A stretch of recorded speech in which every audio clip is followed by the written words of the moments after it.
All right, Kenny, one more question on the final as it relates to the Jets.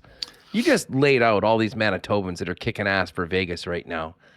How do you think that resonates within management of the Winnipeg Jets? Because that's the one thing that we've often heard. This team hasn't had a lot of local flavor, and it is somewhat puzzling at times, with the amount of Americans on the club. This is team Craig Heisinger's background is the Western Hockey League. Kevin Cheveldayoff's background is the Western Hockey League.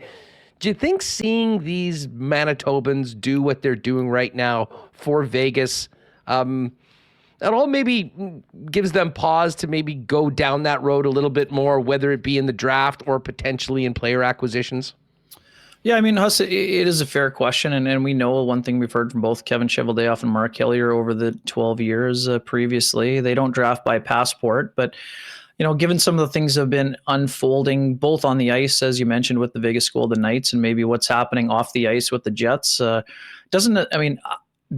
I encourage more Manitobans? Of course, but I think looking at some guys from the prairies would be a good idea. It may be a little bit easier to convince those kind of guys to stick around these parts. So we know we had the Winnipeg era for a long time here, where a lot of the Finns were rolling through town and doing a nice job, and that has continued to a certain degree. But yeah, I mean, do I think here's the one thing too, though the Jets were one of the teams in on Zach Whitecloud, Huss. I mean, so it's not like they weren't trying to sign him as a college free agent, but this is a guy who has had a relationship with Kelly McCrimmon dating back to the time he was a teenager. So, in talking to Zach over the years, I think that certainly was a factor.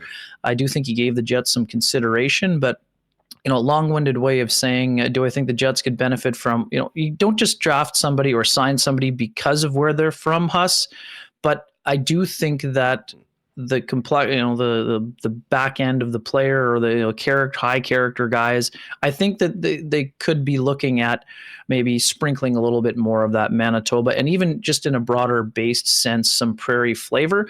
I would say too, I mean, Michigan, Minnesota, I mean, those are kind of similar climates or whatever, if you want to go down those types of roads. But yeah, I mean, bang the drum for more Manitobans and prairie flavor, sure. I do think that these are guys that are having Mark Stone was a star player in junior. He has become a star player in the NHL. I think that's obvious. But guys like Kolesar and Howden. Howden's on his third organization, Huss, and Kolesar on his second. But those guys really have found a home and are blossoming with the Vegas Golden Knights, because their personalities fit really well there, and they're really, really good complementary players. And you talk about the skill set, and whatever you could say, Howden was that's not the third line. Like Howden, Stevenson, and Stone, that's legitimately a first line on most hockey teams. You can call them 1, 2, or 3, however way you want to mark them down. But he's a nice complementary piece with a couple of skilled players. And Howden, let's not forget, he's a first-round draft pick originally also by the Tampa Bay Lightning.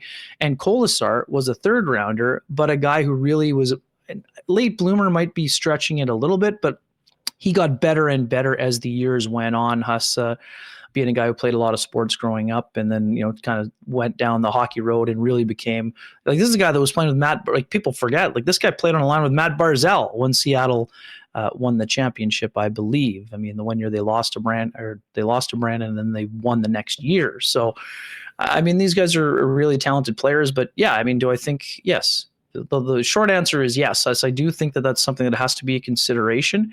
And it's something, too, that it goes deeper than that, Huss. I think the Jets will be looking to become a little bit more blue collar in terms of their approach. Some of that will be out of necessity, given the skill and talent level that will probably be headed out the door during this off season here coming up.